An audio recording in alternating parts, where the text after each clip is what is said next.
अभियान के अंतर्गत प्रवास किया, भारत के अलग अलग स्टेट्स में, अलग अलग जिलों में, अलग अलग गांव में हम लोग गए, तो हमने आइडेंटिफाई करी 7 एंटी नेशनल फोर्सेस, 7 भारत विरोधी मानसिकताएं जो भारत के खिलाफ एक्टिवली काम कर रही हैं। यानी कि आप ये मान के चलिए कि इनमें से कोई ना कोई एक या 3-4 या सारी भी इवन भारत के एक एक गांव तक पहुंच गई हैं। वो कौन कौन सी भारत विरोधी मानसिकताएं हैं? पहली भारत विरोधी मानसिकता है वामपंथी और उनकी आर्म्ड विंग्स माओवादी और नक्सलवादी। छद्म नारीवादी सूडो फेमिनिस्ट भी वामपंथी की ही एक विंग है। क्योंकि यहाँ पे सभी लोग इंटेलेक्चुअल्स हैं, तो मेरी ये अपेक्षा है, ये उम्मीद है कि इस विचार को, इस विजन को आप लोगों तक अगर मैं पहुंचा पाती हूँ सरल भाषा में, तो आप लोग अपने अपने क्षेत्र में इस विजन को, मुझे लगता है कि मल्टीप्लाई करने में हम लोगों की मदद करेंगे, जो आज भारत के युवाओं को बहुत ज्यादा जरूरत है। देखिए, वामपंथी ज्यादातर कॉलेज कैंपसेस में एक्टिव हैं। ये क्या करते हैं? क्योंकि युवा यंग एनर्जी है, क्रिएटिव एनर्जी है, किसी भी तरफ एक डायरेक्शन दे दीजिए तो लड़ने मरने को तैयार हो जाता है, अपना सब कुछ न्यौछावर करने को तैयार हो जाता है। तो उस युवा को इक्वालिटी के नाम पे भड़काते हैं, समानता का अधिकार, लड़ो, इक्वालिटी इक्वालिटी। मैं उन युवाओं से कहती हूं कि जो व्यक्ति आपको केवल समस्या बताए और आपको प्लाकार्ड्स लेकर बस लड़ने के लिए खड़ा कर दे और समाधान ना बताए, वो कहीं ना कहीं सिर्फ आपको एक भीड़तंत्र की तरह इस्तेमाल कर रहा है, अपना कोई ना कोई एजेंडा पूरा करने के लिए। वामपंथियों का नारा समानता होती है, उनकी नियत समानता नहीं होती। वो चाहते नहीं है कि समाज में समानता हो। वो एक पंथ को दूसरे पंथ से, एक मजहब को दूसरे मजहब से लड़ाते हैं, एक जाति को दूसरी जाति से लड़ाते हैं, एक लिंग को दूसरे लिंग से लड़ाते हैं। उनका काम केवल और केवल लड़ाना, समाज में अनरेस्ट क्रिएट करना, प्रोटेस्ट करवाना और आंदोलन क्रिएट करके फिर उसकी मदद से सत्ता में आना होता है। और इंटरनेशनली आप लोग वामपंथियों का इतिहास उठाकर देखिए कि आज जिस लोकतंत्र का हवाला देकर वो आपको इमोशनली इंसाइट करते हैं, जब एक बार वो सत्ता में आ जाते हैं तो सबसे पहले उस लोकतंत्र की ही धज्जियां उड़ाते हैं। कोई भी वामपंथी आंदोलनों के बाद अगर कोई भी सरकार आई है सत्ता में, तो 20-20, 25-25 साल तक रही है। जो उनके विचार से कन्विंस नहीं होते हैं उनको लेबर कैंप्स में डाल दिया जाता है। वर्ल्ड वॉर से कहीं गुना ज्यादा मास रेप, मर्डर, स्लॉटर्स किए इस वामपंथी विचारधारा ने, जो समानता का नाम लेकर आज हमारे युवाओं को भटका रही है। दूसरी भारत विरोधी मानसिकता है अलगाववादी, कट्टरवादी और आतंकवादी संगठन। ये क्या करते हैं? ये किसी भी एक संप्रदाय को उठाते हैं। जैसे फॉर एग्जाम्पल, मैं इस्लाम समाज से आती हूं तो मैं मुसलमान का उदाहरण देती हूँ। देखिए, जब हम कहते हैं भारत में, तो ये मानते हैं ना कि बच्चे परमात्मा का रूप होते हैं, तो किसी बच्चे को आप पैदा होते ही तो आतंकवादी बना नहीं सकते। तो एक पूरी सीक्वेंस होती है, उसका ब्रेन वॉश कैसे किया जाता है। किसी भी मुसलमान बच्चे को सबसे पहले अलगाववादी बनाया जाता है। यानी कि तुम्हारा पहनना ओढ़ना, तुम्हारा खाना पीना, तुम्हारी भाषा, तुम्हारी शिक्षा, तुम्हारा कानून, तुम्हारी न्याय प्रणाली, सब कुछ अलग है। भारत में जो कुछ चल रहा है उससे अलग एक पैरेलल सिस्टम तुम्हारा चलेगा, पैरेलल इकोनॉमी भी चलेगी, अलग ही अर्थव्यवस्था भी चलेगी, सब कुछ पैरेलल चलेगा। आप अलग हैं बाकी लोगों से। जब वो बच्चा अलगाववादी बन जाता है, और आसानी से अगर अलगाववादी भी नहीं बना पाते तो डराते हैं। डराते कैसे हैं? फियर साइकोसिस क्रिएट करते हैं। अभी कुछ दिनों पहले टीवी डिबेट्स चल रही थी कि जन्नत और दोजक की ग्राफिक डिटेल्स हैं।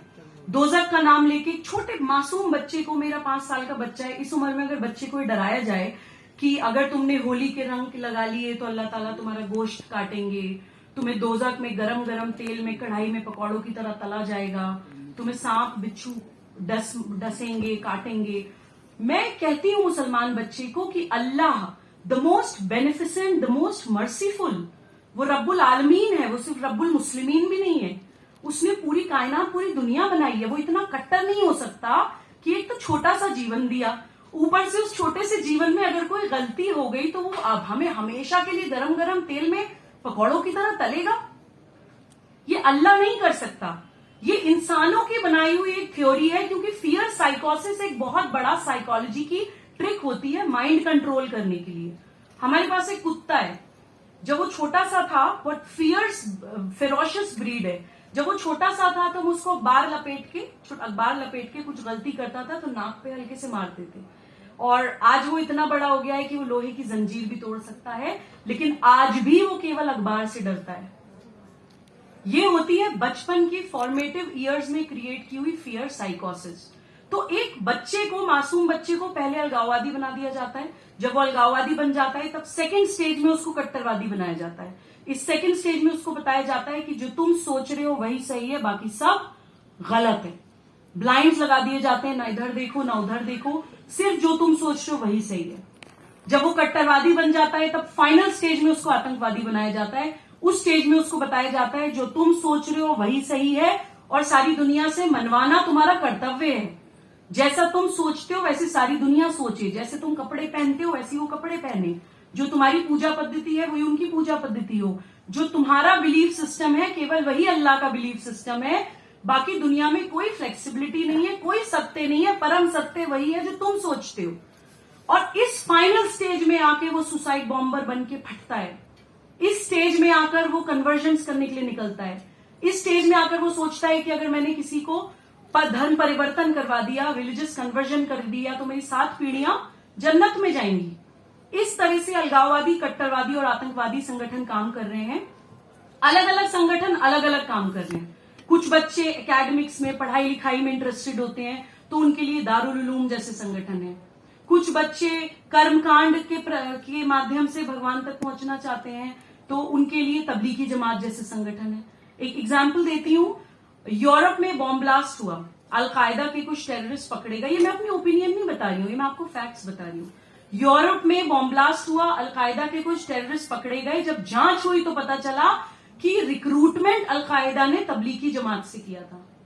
अब तबलीगी जमात कोई टेररिस्ट आउटफिट नहीं है, टेररिस्ट ऑर्गेनाइजेशन नहीं है, लेकिन कट्टरवादी तो है।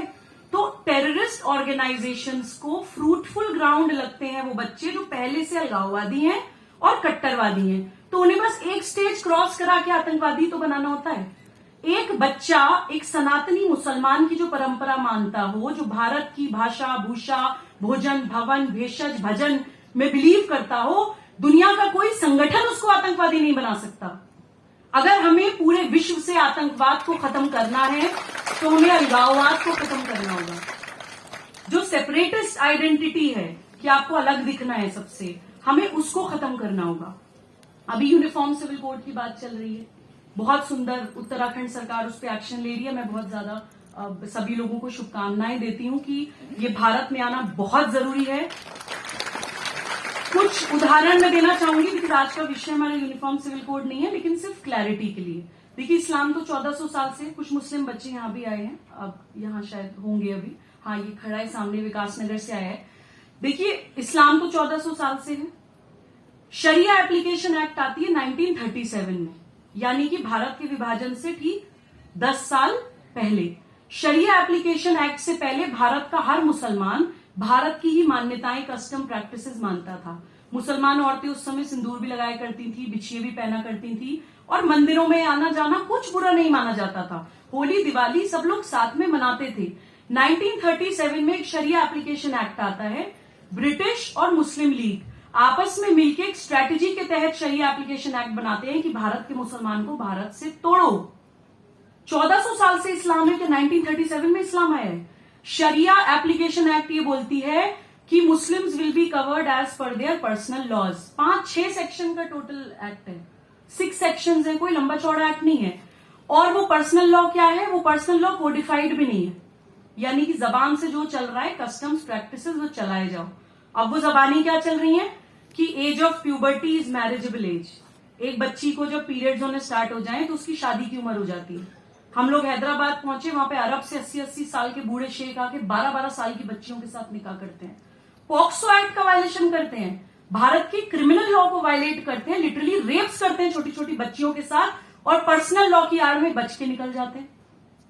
आईपीसी में, भारतीय दंड संहिता में सेक्शन 494 की बहुविवाह, बाइगमी, पोलिगमी इज पनिशेबल। कोई भी हिंदू पुरुष अगर एक पत्नी के होते हुए कोई दूसरी पत्नी लाता है तो पनिशेबल ऑफेंस है, उसको सजा है। लेकिन मुसलमान पुरुष को वो सजा नहीं है। यहां भी क्रिमिनल लॉ का वायलेशन हुआ। ये एग्जांपल्स मैं आपको इसलिए दे रही हूं कि कहने को सिविल लॉ है, सिविल लॉ की आड़ में भारत के क्रिमिनल कानून का वायलेशन हो रहा है। आईपीसी की 494 धारा से मुसलमान पुरुष बच के निकल जाता है। एक है protection of women from domestic violence act. किसी भी महिला के साथ किसी भी तरह का शारीरिक, मानसिक, या मनोवैज्ञानिक या आर्थिक किसी भी तरह का शोषण अगर कोई पुरुष करेगा तो क्वासी क्रिमिनल प्रोसीडिंग्स होती है डोमेस्टिक वायलेंस एक्ट में। अब मुसलमान महिला के साथ क्या हो रहा है? पहले तो ट्रिपल तलाक हो रहा था, लकीली ट्रिपल तलाक बंद हो गया, लेकिन extra judicial one sided divorce आज भी हो रहे हैं। ट्रिपल तलाक तो एक ही साथ हो जाता था, तलाक तलाक तलाक। आज हो रहे हैं कि भाई 1 महीने दिया, 1 महीने बाद फिर दोबारा दे दिया, फिर 1 महीने बाद फिर दोबारा दे दिया, हो गया ट्रिपल तलाक। इंस्टेंट नहीं हुआ, 3 महीने में हो गया।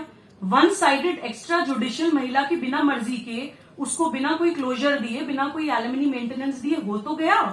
तो one sided extra judicial divorce आज भी हो रहे हैं और मुसलमान महिला को डोमेस्टिक वायलेंस एक्ट का भी प्रोटेक्शन नहीं मिलता है। हलाला जैसी प्रथा, भारत जैसे लोकतांत्रिक देश में, भारत जैसे देश में जहां पे महिला सम्मान में रामायण और महाभारत जैसे युद्ध हो जाते हैं, वहां पे हलाला जैसी प्रथा हो रही है हमारे संविधान में और हमारे लोकतंत्र की नाक के नीचे, सिर्फ और सिर्फ उस शरिया एप्लीकेशन एक्ट के कारण। जो जिन्ना, मैं ये भी कहना चाहती हूं कि जिन्ना एक पॉलिटिकल आइडियोलॉजी के लिए पाकिस्तान बनाया गया, उसको आप इस्लाम से भी क्यों जोड़ते हैं भाई? सुअर खाने वाला जिन्ना, दारू पीने वाला जिन्ना, उसका इस्लाम से लेना देना क्या है? इस्लाम में तो दारू भी प्रोहिबिटेड है और पोर्क भी प्रोहिबिटेड है। तो ये हमें समझना पड़ेगा मुसलमान को कि चाहे वो शरिया एप्लीकेशन एक्ट हो, चाहे वो मुस्लिम पर्सनल लॉज हो, ये सारी चीजें भारत के मुसलमान को भारत से तोड़ने के लिए केवल और केवल कुछ सत्ताधारियों द्वारा बनाई गई हैं। इनका इस्लाम से कोई लेना देना नहीं है। ये एग्जांपल्स मैं आपको सिर्फ इसलिए देना चाहती थी ताकि थोड़ा सा क्लैरिटी हमें यूनिफॉर्म सिविल कोड पर आए और आप लोग भी प्राउड फील करें कि आपकी सरकार कितना अच्छा कदम यूनिफॉर्म सिविल कोड की तरफ बढ़ा रही है, क्योंकि वो बेटियों की और महिलाओं की सुरक्षा का विषय है। एक होता है मिस्यार निकाह। मिस्यार निकाह होता है ट्रैवलर्स मैरिज। ये सुनिएगा, ये हो रहा है ट्रैवलर्स मैरिज कि कोई मुस्लिम पुरुष अगर यात्रा कर रहा है तो उस यात्रा के ड्यूरेशन में वो किसी भी बच्ची से, महिला से छोड़िए, बच्ची से भी निकाह कर सकता है। जब वो यात्रा खत्म होती है तो वो निकाह खत्म हो जाता है, उसकी एक्सपायरी डेट आ जाती है। गूगल पे डालिए, आजकल तो कुछ भी मुश्किल नहीं है। मिस्यार निकाह का मतलब ही लिटरल ट्रांसलेशन ही ट्रैवलर्स मैरिज है। भारत में आज भी हो रही है, उस तेलंगाना में हो रही है जहां पे असदुद्दीन ओवैसी साहब कहते हैं इंशाल्लाह एक दिन मुसलमान बच्ची भारत की प्रधानमंत्री बनेगी। अरे उस दिन बनेगी ना जिस दिन उसको इस अपराध से, इस दुष्कर्म से बचाएंगे। उस दिन बनेगी ना जब उसके हाथ में किताब देंगे, जब वो पढ़ेगी, अपनी कौम का भी और देश का भी नाम रोशन करेगी, जब ना ही सिर्फ अधिकारों की बल्कि कर्तव्यों की भी बात करेगा मुसलमान बच्चा, उस दिन इंशाल्लाह बनेगा देश का प्रधानमंत्री। क्यों नहीं बन सकता? जैसे भारत के दूसरे नागरिक है ऐसे ही मुसलमान भी है। लड़ाई यहाँ पे मजहब की है ही नहीं, लड़ाई यहाँ पे सिर्फ सही और गलत की है।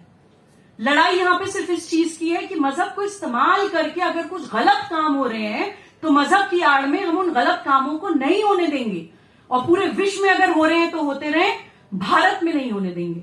ये क्लैरिटी हम लोगों को होनी चाहिए।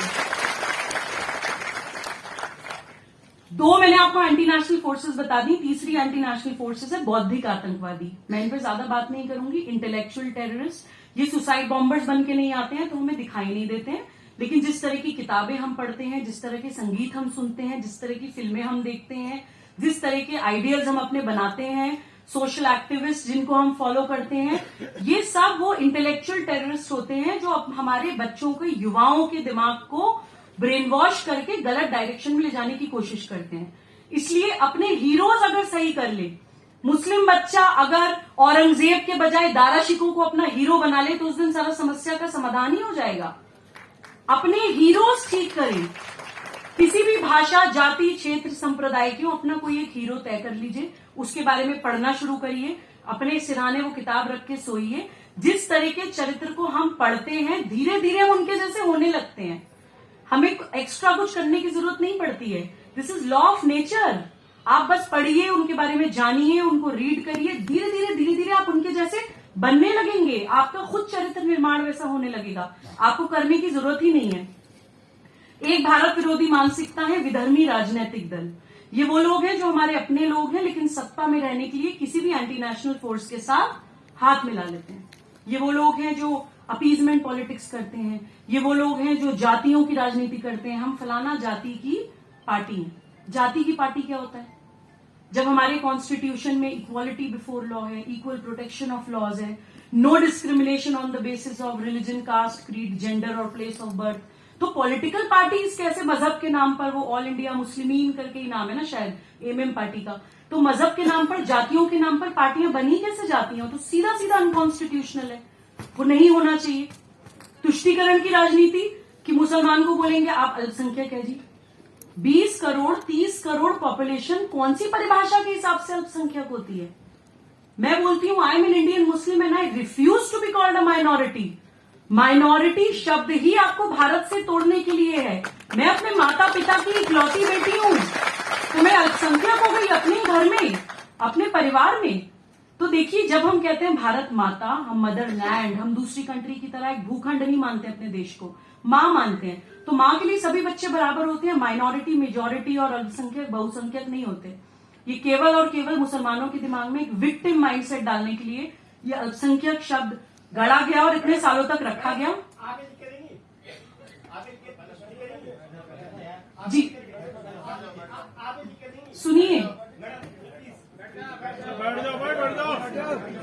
भाई, अरे नहीं प्लीज जवाब लेने दीजिए। सुनिए, आप जहां लिखवाएंगे एक बार नहीं 100 बार लिख कर दूंगी with signature and with date. मेरी ट्विटर प्रोफाइल पे जाइए, 100 बार बोला है I refuse to be called a minority. TV debates पर सुन लीजिए, यहां तो शायद कुछ कितने 200, 250, 300 लोग होंगे। टीवी डिबेट्स पर जहां पर करोड़ों लोग भी सुन रहे होते हैं, वहां भी मैं ये कहती हूं कि मुसलमान अल्पसंख्यक नहीं है। मुसलमान के लिए अल्पसंख्यक एक गाली होनी चाहिए। अपने ही देश में जो अल्पसंख्यक हो उसकी क्या जिंदगी है भाई, क्या जीना है? मैं लिख कर देने को तैयार हूं, और लिखवाइए, अच्छी बात है, साइन करवाइए, डॉक्यूमेंटेड होनी चाहिए चीजें। फिर अंतर्राष्ट्रीय ताकतें हैं, इंटरनेशनल पावर्स। ये वो लोग हैं जो भारत की ताकत को जानते हैं। वो लोग क्या, अभी जो है गीता जी ने बड़ी सुंदर एक बात कही थी कि इंटरनली लोगों को लड़ाने की कोशिश की जाती है। देखिए, कोई भी आइडियोलॉजी, कोई भी विचार अगर इतना स्ट्रांग हो जिसको बाहर से एक्सप्लोड ना किया जा सके, उसको अंदर से इम्प्लोड करने की कोशिश, हम लोग सिर्फ और सिर्फ भारत में वो स्थिति पैदा ना हो उस तरफ काम कर रहे हैं, ताकि भारत के लोगों को पता चले कि किस तरह का एजेंडा चल रहा है हम लोगों को आपस में लड़ाने के लिए। और फिर चारों तरफ से गिद्ध की तरह लोग बैठे ही हैं कि आपस में लड़ेंगे, देश कमजोर होगा तो हमें मौका मिलेगा भारत पे अटैक करने के लिए। देन एक भारत विरोधी मानसिकता है conversion mafia. Foreign funded missionary organisations Bharat के गांव गांव पहुंच गई हैं। आदिवासी बेल्ट हैं जहां बेचारे गरीब लोग हैं, किसी के पास खाना नहीं है, एक हाथ से 2 रोटी खिलाएंगे, दूसरे हाथ से गले में क्रॉस डाल देंगे। अरे अगर आप परमात्मा की, ईश्वर की बात कर रहे हैं जिसने पूरे जंगल बनाए हैं, नदियां बनाई हैं, फल फूल सब्जियां, वेजिटेशन, इतनी बायोडाइवर्सिटी पूरी दुनिया बनाई है, वो इतना छोटे दिल का होगा कि किसी की भूख इस शर्त पे मिटाएगा कि पहले मुझे मानो तब तुम्हारी भूख मिटाऊंगा। तो ये कन्वर्जन माफियाओं की भी हमें स्ट्रैटेजी समझनी होगी कि ये लोग हमारे देशवासियों के जख्मों पर मक्खी की तरह भिनभिनाते हैं। और कहीं ना कहीं ये कमी हमसे भी छूटती है कि हमारे किसी भाई बहन के शरीर पर जख्म है ही क्यों, जो बाहर से मक्खियां आके उनके ऊपर मंडरा रही हैं। ये हमें भी थोड़ा अंदर से मनन करने की जरूरत है कि ऐसे देश में कौन कौन से क्षेत्र हैं जिनको, कौन कौन सी स्टेट्स हैं, कौन कौन सी डिस्ट्रिक्ट्स हैं, कौन कौन से गांव हैं जिनको ये फॉरेन फंडेड मिशनरी ऑर्गेनाइजेशंस अपना निशाना बना रही हैं। Last but not the least, 7th anti national force है कॉर्पोरेट माफिया, यानी कि बाजारवाद, कंज्यूमरिज्म, जिनके लिए सब कुछ सिर्फ पैसा है। ये एक बड़ी लेटेस्ट एंटी नेशनल फोर्स है तो बहुत सालों से, लेकिन अब कुछ ज्यादा हावी हो गई है, हमारे घरों घरों में घुस गई है। जब रिफाइंड ऑयल मार्केट में लॉन्च होना था तो देसी घी के खिलाफ एक पूरी कैंपेन चली। देसी घी खा के हार्ट की बीमारियां हो जाती हैं, देसी घी आज खाइए कल हार्ट अटैक हो जाएगा, इस तरह का डर, वही फियर साइकोसिस। कभी भी देखिएगा माइंड कंट्रोल हमेशा डर को इस्तेमाल करके होता है, या लालच, 2 चीजों को, डर और लालच इस्तेमाल करके सामने वाले का माइंड कंट्रोल किया जाता है। रिफाइंड लॉन्च करना था तो देसी घी से हम लोगों को दूर कर दिया। हम लोग मोटा अनाज खाने वाली संस्कृति थी, हम लोगों को गेहूं में धकेल दिया। सभी गेहूं खाते हैं आजकल, कौन, किसको थायराइड नहीं है, किसको डायबिटीज नहीं है, किसको पीसीओडी नहीं है, महिलाओं को इतनी प्रॉब्लम्स आजकल हो रही हैं क्योंकि हम लोग सब गेहूं खाने लग गए हैं। इतने सालों तक तो सबने रिफाइंड खाया, लकीली थोड़ा जागरण हो रहा है तो वापस लोग देसी घी की ओर लौट रहे हैं। मोटा अनाज हम लोगों ने खाना बिल्कुल छोड़ दिया है। हम लोग उत्तराखंड में है, यहाँ पे तो मिलेट्स की खेती बहुत ज्यादा हुआ करती थी, आज क्यों नहीं हो रही है? क्योंकि हमने खाना ही छोड़ दिया। तो वो बाजारवाद हमसे पहले हमारा लाइफस्टाइल, हमारा कल्चर, हमारी आदतें पहले बदलता है, उसके बाद मार्केट में एक प्रोडक्ट लॉन्च करके फिर उस खाली जगह को अक्वायर कर लेता है। ऐसे बहुत सारे छोटे छोटे एग्जाम्पल्स हैं। हमारे बच्चों को, हमारे युवाओं को जो है वो क्रेडिट कार्ड कल्चर, इतनी इनकम नहीं है जितना कि वो खर्चा कर देते हैं, महीने के एंड में फिर ईएमआई बंध जाती है। आज क्यों क्रांतिकारी पैदा नहीं होते हैं? आज क्रांतिकारी इसलिए पैदा नहीं होते हैं क्योंकि आधे से ज्यादा युवा तो क्रेडिट कार्ड की ईएमआई देने में लगा रहता है। तो उसके पास कहां से समय आएगा कि वो देश की समस्याओं को जाने या उनके प्रति वो क्या कर सकता है इसको जाने। तो ये कॉर्पोरेट माफिया देखिए बहुत खतरनाक